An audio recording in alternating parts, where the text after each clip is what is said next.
Hello guys, welcome back to my channel. Thank you so much for tuning in and thank you so much for joining me. If you are new to this channel or you've been here before and you haven't subscribed, just do the right thing and subscribe. Also like and comment, and guys, please do watch my ads. Well, I am back with another video. So I made a mistake, guys. Okay, it's not even a mistake, but I lost some clips. Okay, so with this video that I am uploading right now, it's basically Mpho just responding to some of the questions that people were asking her.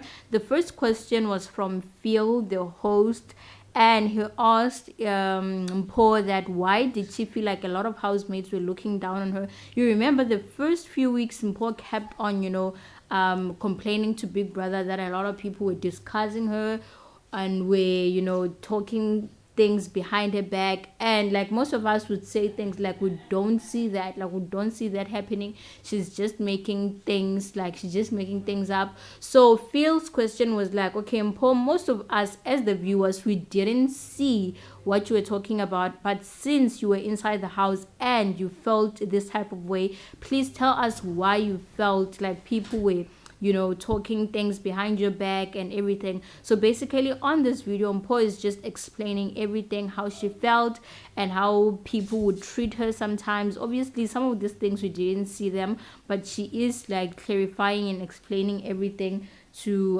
the person who asked. So do watch the clip and then I will come back again. House. There were situations whereby someone found some of their things on my bed, and I was called out for that. Like, what are you doing with my items? And even the tone around that. There was also an instance where I touched people's belongings in terms of moving them around for cleaning purposes, and that was also a problem. Why are you touching my things?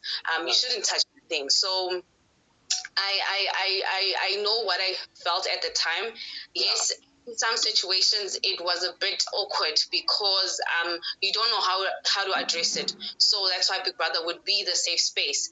And I listened to my gut and I trusted it, because when I got to speak with certain individuals about such issues, it was then later addressed that yes, there was a possible misunderstanding, and from them not seeing what they were doing or portraying at that particular time. So yeah. Okay. Zanele, Yes, my love. do you have something to say before we end the fence?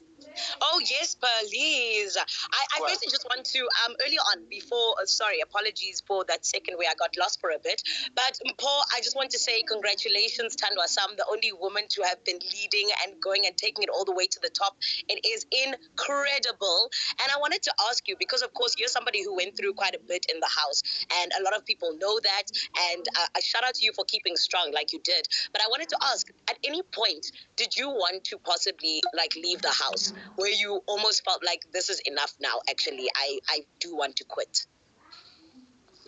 I think around week 6, like I did say that it was a very depressing week for me in the house. Not necessarily leave, but I knew that leaving wasn't an option. But inside of me, I was giving up, because I was literally pushing myself and running on nothing.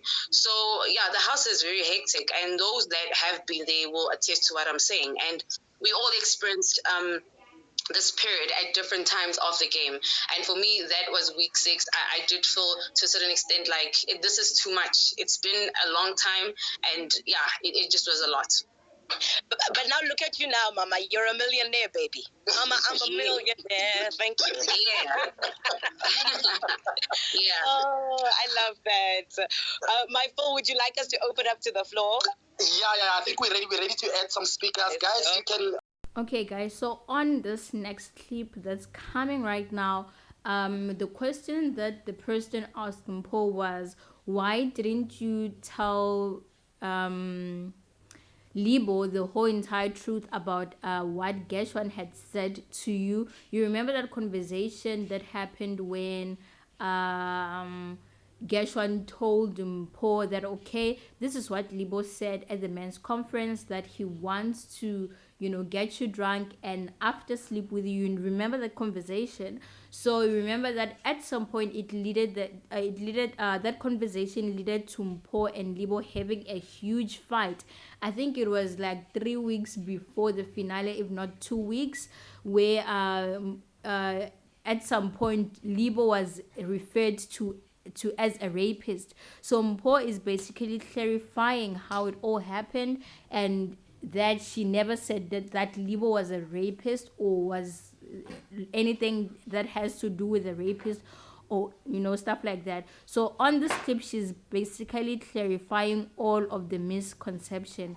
So guys, I will just end I will just cut it here. Please don't forget to subscribe, comment, and also tell me your thoughts. Guys, please just try and respect each other there by the comment section and stop fighting. I mean, it's not necessary. These people have made peace, so let's all make peace with each other. I will see you guys on my next video. Bye. Wanted to pursue something more sexual than just what I thought we had. And I kind of, started to look at things differently. And at the time, I trusted Gash. And hearing it from him, I took it, I got closer to him before I actually got closer to Libo. But I got two sides of the story, and there's always the first, the second side, and the truth. And I think that's why today we are all at a common ground. We got to kind of understand that there was a little bit of a misunderstanding, and the word rape never came out of my mouth. It was just how things, sort of unfolded, because a lot of people in the house were meddling in what was just an issue within.